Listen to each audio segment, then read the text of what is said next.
Hello viewers, নতুন গল্প নিয়ে আসছি। ঠান্ডার ভিতরে, বৃষ্টির ভিতরে নতুন রেসিপি, ওই যে মুরগির রেসিপি আর খিচুড়ির রেসিপি নিয়ে আসছি।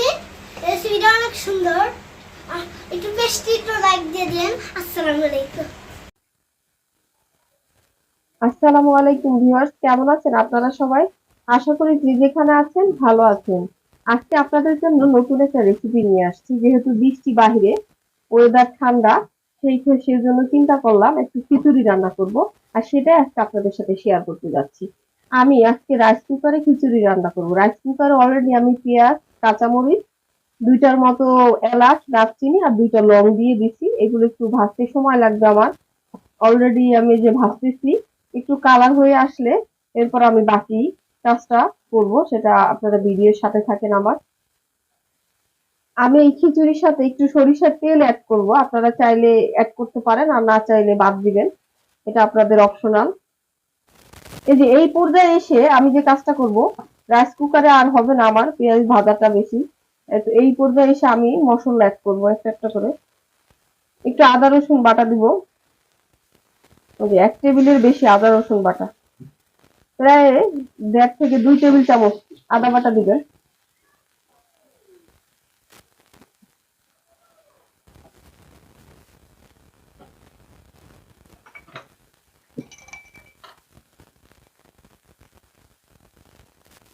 এক টেবিল চামচের মতো এই যে জিরা গুঁড়া, নাড়াচাড়া দিয়ে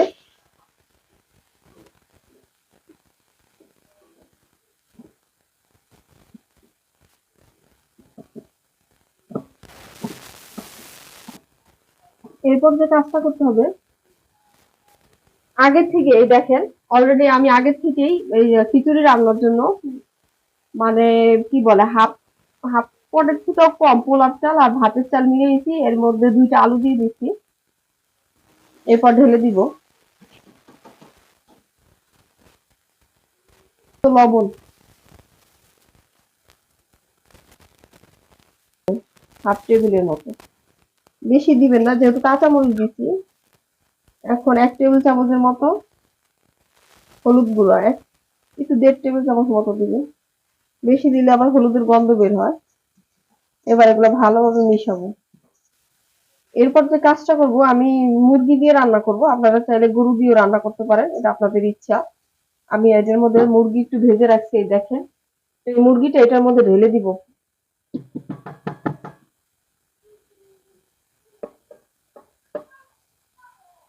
এবার ঢেলে দিয়ে এবার একত্রে সব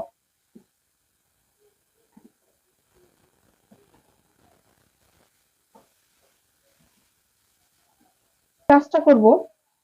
এবার আমি পানি দিয়ে দিব পরিমাণ মতো। এই খিচুড়িটা পরিমাণ মতো আপনারা পানি দিবেন। আমি যে পানি দিয়ে দিই,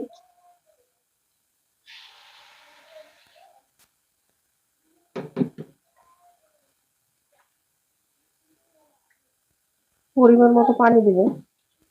এই যে আমি পানি দিয়ে দিলাম।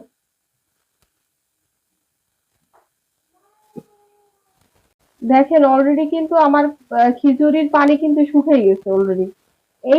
এইটা আমি একটু দমে রাখবো অলরেডি, তাহলে কিন্তু পুরাটা হয়ে যাবে। দেখেন এখন যে কাজটা করব, এখন আমি এটা দমে রেখে দিব, যেহেতু পানি নাই। এখন বাকিটা সেদ্ধ হয়ে যাবে অটোমেটিকলি। অলরেডি কিন্তু 90% সেদ্ধ হয়ে গেছে চাল। এখন একটু দমে রাখলেই একবার খিচুড়ি পুরো হয়ে যাবে। খিচুড়ি হওয়ার পরে আমি আপনাদেরকে দেখাবো কেমন হয়েছে। দেখেন অলরেডি কিন্তু আমার খিচুড়ি হয়ে গেছে, দেখেন ঢেকে রাখছি কিছুক্ষণ দম দিয়ে। আর রাইস কুকারে এত সুন্দর খিচুড়ি হয় যেটা বলার বাইরে। আপনারা দেখতেই পাচ্ছেন অনেক সুন্দর হয়েছে খিচুড়ি। এরকম সুন্দর সুন্দর যদি আপনারা ভিডিও পেতে চান রান্নার, তাহলে বেশি বেশি শেয়ার দিবেন আপনাদের আইডি গুলোতে। প্রথমেই সবসময় বলে রাখি, প্লিজ বেশি বেশি শেয়ার দেন। আর আজকের মতো ভিডিও এখানেই শেষ করছি। আপনারা সুস্থ থাকবেন, ভালো থাকবেন। আসসালামু আলাইকুম।